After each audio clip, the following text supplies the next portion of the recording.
Hey guys, it's Neil again from Harder Texas Armory, and today I want to show you guys how I trim the excess length off of my NATO straps. And the reason I use this method is, one, it's easy, it's quick, and it's pretty precise.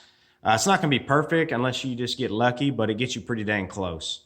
What I mean by that is, you can see here with this Vostok watch I'm wearing, I've got it on a NATO strap, and I've got the excess NATO tucked in like you always do. You can either tuck it in or you can tuck it out, which way or way, but you have to deal with that excess strap, which is this material right there.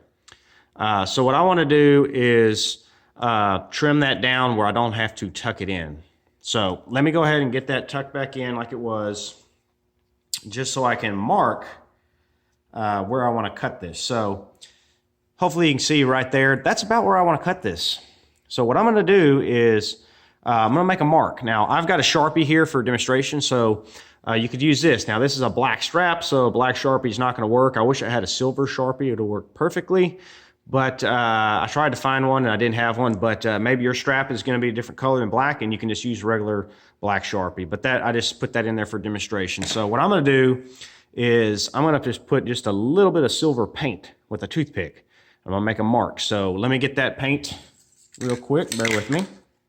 I'm just spraying it off camera onto a piece of plastic. I've got a toothpick here, and I'm going to dip that toothpick in the paint.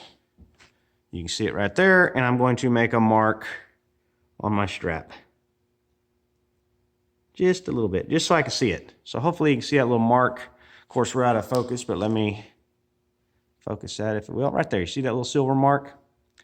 There's my mark. So I've got that marked where I want to cut, and I'm going to go ahead and take off my NATO strap and remove it from the watch. So let me do that. Bear with me one second, guys.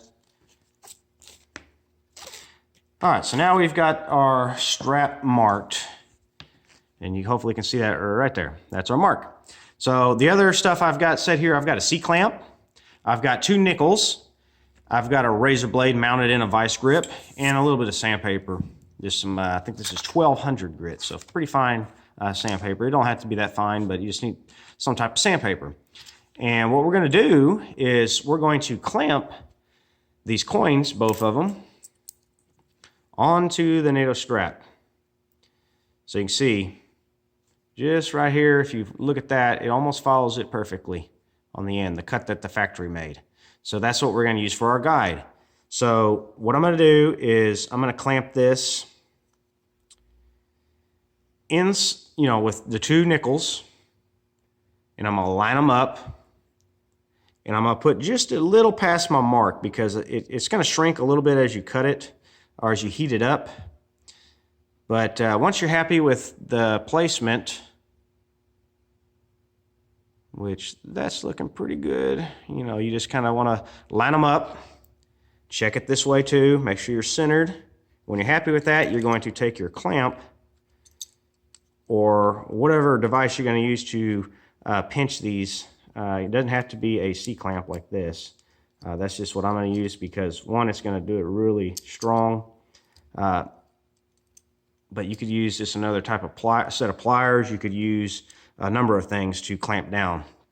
So you can see I've got it now kind of clamped. I don't have it tightened all the way because I'm just double checking. You can see this left side here is slightly longer, so I'm just going to bump this top one up just a little bit until I'm happy with how they're lining up. I'm going to double check this way. Looks good.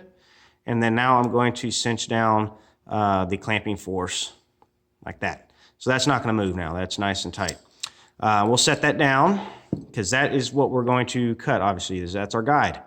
So how I'm going to do this is with a heated razor blade that I've got mounted in this vice grip. Now, you don't have to have vice grips. You could use just a regular set of pliers. You don't even have to use heat. You could use a really sharp knife. So you could take a pair of scissors or a sharp knife and just cut around your template, and then take a cigarette lighter and just burn the edges with the cigarette lighter with no heat on your blade to fray the edge. Because you want to fray, once you cut this, you're going to have to fray that edge.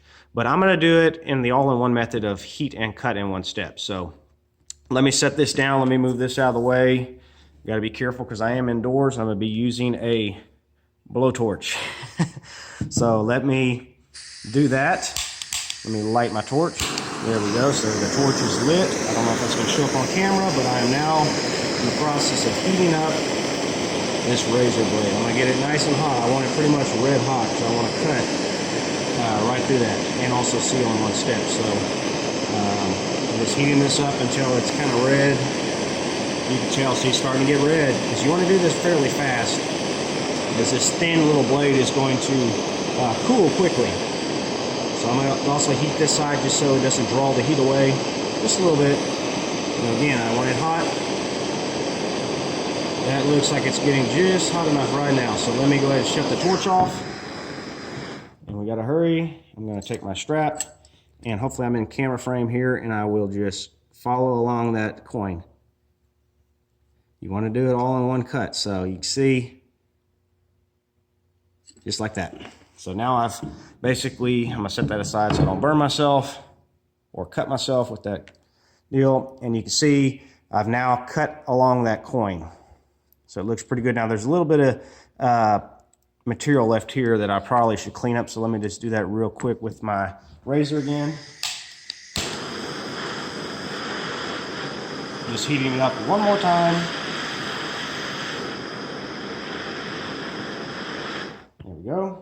It's back pretty dang hot. And let me come from this angle and just cut that off. There we go. Perfect. All right, we'll set that aside again so we don't cut or burn ourselves. And now we can basically take this out of the clamp. The coins will drop free, and you're left with a nicely cut NATO strap end. So next step is going to take your sandpaper, and now that it's cooled, you're just going to lightly sand that edge.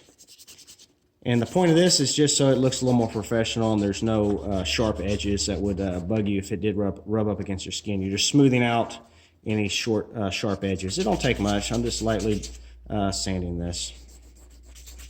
And again, I'll probably do a little more off camera. I don't want to sit here and do this for a couple minutes. That'd be too boring for you guys, but you get the idea. You're just basically knocking off any hard edges. So you can feel with your finger if there are any. So that's feeling pretty good. Let me hit this edge just a little. It's looking good. And that's practically it. So I'll probably sand this a little more off camera again, like I said, but you get the point. Now we can take a look at that. Looks really good. Professional. Like I said, you can see a little bit of fray there. I'll heat that back up and just sand that. But we're pretty much done. Very smooth finish already. That's not going to come apart. It's been sealed properly. You can see the kind of sheen on the edge. It's just done really easy and professionally. So let's put our watch back on. We'll feed the NATO strap through and get this back on our wrist, and we'll see the difference. And as long as we mark correctly, we should be good. There we go. So let's go ahead and put this on the wrist, like so. Disregard the phone in the background, guys. Sorry about that. And look at that. Perfect. That's exactly what I wanted. So hopefully this helps you. I mean, it's not hard to do. If you just are annoyed by those, the excess strap left on your NATOs, this is an easy step to do. So I recommend you give it a try sometime. Once again, this is Neil at Harder Texas Armory. I hope you enjoyed this video. If you got any questions or comments, just leave them down below. I'll do my best to answer them. And I'll catch you on the next one. Y'all guys take care.